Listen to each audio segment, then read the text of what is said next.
After months of waiting and speculating, the Hero Rises banner is here, the banner that can offer some of the most insane value throughout the entire year. But now is the moment of fate. Let's look at the winners and the 4 heroes who will be on the big banner. We had Legendary Veronica going up against Summer Ellegaard, who was the most voted unit, and Legendary Veronica actually pulled it off, so we have Legendary Veronica in the first bracket.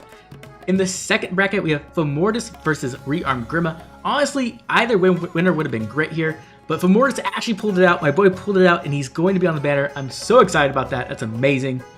We go into the third match, and this was the biggest match. This was the big determining factor if this banner was going to be amazing or not. It is Ninja Camilla versus Fallen Ellegaard, and Fallen Ellegaard actually had a 12 times multiplier in the last round, and my heart was going crazy. I was so scared, but somehow Ninja Camilla tanked it out and actually beat Fallen Ellegaard and destroyed the Great Evil and saved the banner. Oh my god, I'm so happy about this. So once again, somehow Ellegaard has lost in the first round, as she does in every single voting gauntlet. Neither Ellegaard has made it through, which I'm honestly a bit sad about, right? I kind of wanted some Summer Ellegaard marges, or Summer Altina as I would put it. But either way, that is the case. Let's move on to the final match, and the match that I was actually participating in, Duochrome versus Rearmed Ophelia. Now, this match was also very, very close. Came down to the very last second, and Ophelia was actually able to pull it out and beat Duochrome. Now, personally, I think Ophelia is the best option here. She just offers fodder, which is good for anybody, no matter what. Even though Duochrome is a fantastic unit and would have been really great on the banner, just unfortunately the way the matches ended up, we had to have this face-off. The good thing is, if you are going for Duochrome, he will be coming back very soon, I think in a couple days, on the rerun for the Valentine's banner, so you do have a chance to get him there. But unfortunately, he won't be sparkable if you don't have Fate Pass, which is a big slap in the face. So overall, our Hero Rises banner is going to be Legendary Veronica, Ninja Camilla, Mythic Fomortiis, and Rearmed Ophelia. 3 red heroes and 1 colorless, which is really, really good for the rates. So let's go ahead and go over the units really quickly, talk about their strengths and weaknesses and the fodder they offer, and then we can jump into some of the rates and tell you exactly how much value you're going to be able to get out of this banner. Okay, let's start off with Legendary Veronica. This unit is obviously very powerful. She's one of the best nukes in the game, if she's not the best nuke. She's usable in every single game mode, from Arena to Aether Raid's offense to Aether Raid's defense, and especially Summoner Duels. It's a very, very powerful unit, great to have at least 1 copy of if you don't, and she comes with really good fodder, right? She has Attack Speed Catch 4, which is a meta skill used on a ton of different builds, Speed Res Far Trace, really good for mages, obviously those cabs, and then lastly Panic Smoke 4, which is really strong when you start playing with all those debuffs. Overall, just a fantastic unit to have on the banner. Extremely happy to see her here, as she's going to offer a ton of value for all players, either through fodder or just a fantastic unit. Next up is the Demon King Fomortiis himself, and Fomortiis as a unit is just extremely powerful. He's a fantastic unit on Aether Raid's defense. He can just do a great job of just stalling the enemy team out by turning off their actions, and he works in one of the meta options of a save unit, which you're probably going to have on your defense, either being a near save or a far save. He's great in Arena, Aether Raid's defense, and Summoner Duels, where he really shines. And when it comes to his fodder, I'm gonna be honest, it's not the best. You do get the save skill, which is really high value for fodder, but then you have the Beast Guaranteed Follow-Up Attack, which really is niche and not the best. So the save skill is amazing fodder, and if you need that, that's a great way to pick it up, but overall, it's still not as good fodder as Rearmed Grima could have given us. Next up is Ninja Camilla, and this is a fantastic unit too. She's really strong with her built-in Vantage and Brave Attack, right? It just lets her destroy a lot of things, which makes her great in pretty much every game mode except for Arena, I'd say. She doesn't score well enough to really be used in Arena. You can do it, but honestly not recommended.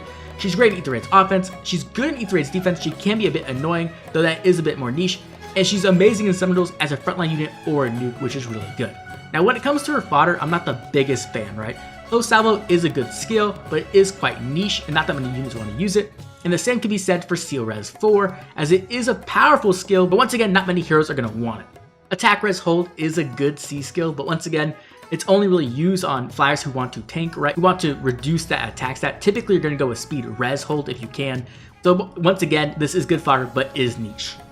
And then finally, we have Rearmed Ophelia, who is a good unit, right? She's pretty decent, has some good power, but honestly, the reason why we are getting Rearmed Ophelia is the fodder. She comes with Attack Res Finish 4, which is a very powerful A skill used on a lot of units, but most importantly, she has Special Spiral 4, which is just ridiculously powerful, one of the most powerful skills in the entire game, and it can be used by a ton of different units. So this is just the ultimate fodder in my opinion, She also has times plus 3, which is really nice because you can pick that up alongside Special Spiral 4 when you are inheriting her.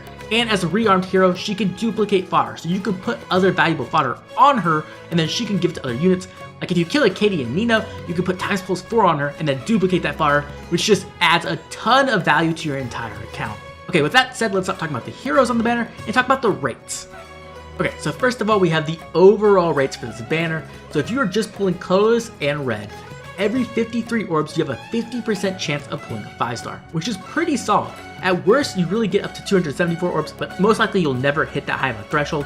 Typically, you'll be in the range of 53 to 100 orbs for a 5-star, which is really good. And if you are going to be spending a lot of orbs here, this is a great way to get a ton of 5-stars. Now, if you want specific 5-stars, that does change it up a little bit. So when we look at the specific red 5-star rate for a hero rises, it's a 50% chance at 125 orbs to get the exact red unit you want. And it gets kind of worse from there, right? It's honestly worse than a normal banner if you're going for only one hero. So if you're only looking for Ninja Camilla or for Rearmed Ophelia, the other banners are typically better. But even so, this is a lot of value if you're going for overall amount of 5-stars. And this is different when you compare it to Legendary Veronica, as she's only available on Legendary or Mythic banners, which means you typically spend less orbs to actually get her on the hero rises. You're saving about 11 orbs at the 50th percentile, and it actually gets better as your luck is worse. So if you're going for Legendary Veronica merges, this is a great banner to spend orbs on, as you're not only going to save orbs, but you can actually spark Legendary Veronica even if you don't have Fey Pass. Now let's talk about Fomortiis rates, because it actually is better on this banner than your typical Mythic banner.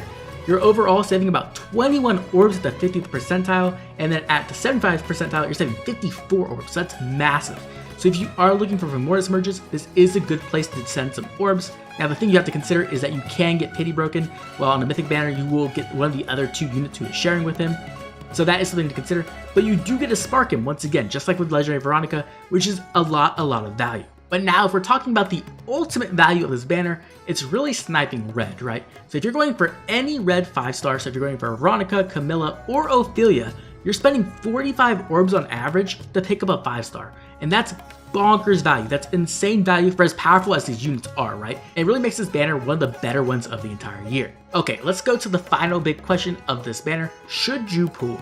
And the answer is going to be different for each person. We have some big pros though. We have meta powerful heroes who are extremely good, who have some premium fodder, which is really nice. You get up to 4 sparks. So if you go for all 4 sparks, you can guarantee pick up one of each of these heroes, which is really good. And even if you don't go for 4 sparks, right, because most people won't, I probably won't either, you can still at least go for 1 or 2 sparks and pick up the 1 or 2 heroes you definitely want, which is really cool because one is a legendary and one is a mythic, which you typically can't do without Fey Pass.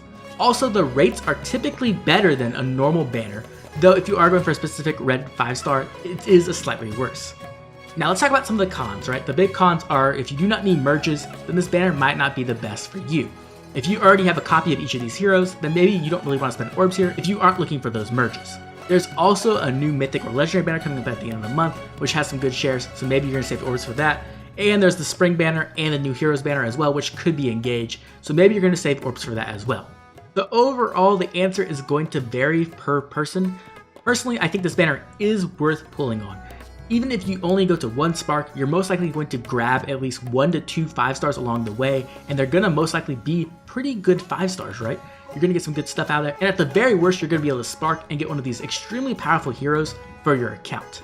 And that is actually worth a lot. Veronica is one of the best units in the game. Fomortiis is amazing as well. Having 1 copy of Ninja Camilla could be really nice. And most importantly for me is Rearmed Ophelia. Being able to get another copy of her just adds so much more value, as every single copy allows you to duplicate more and more fodder and just multiply the amount of value you're getting for your account.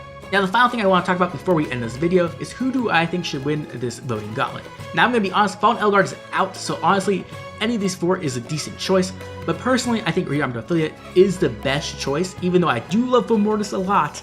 Rearmed Ophelia is just going to help everybody out, as Special Spiral 4 is such universal fodder that just adds so much value to your account that you can really just give it to whoever you want, and that unit's going to be better. So that is who I would like to see win, but in all honesty it doesn't matter all that much, as we have gotten rid of the most evil unit, Fallen Elgard, who could have ruined this. So either way, I'd love to see who ends up winning and who we get for free. But now I'd love to hear from you. What do you think of these top 4? Are you sad that Duo Crom or Summer Elgard weren't able to make it in? Or maybe you're a big Rearmed Grima fan and you're sad about that. Either way, make sure to drop a comment down below letting me know how you feel about these results and who you are still supporting in the voting gauntlet. Once again, I'd like to thank my members for all the support, and if you enjoyed the video, like, subscribe. This has been Oblivion. I'll catch you all later with more Fire Emblem Heroes.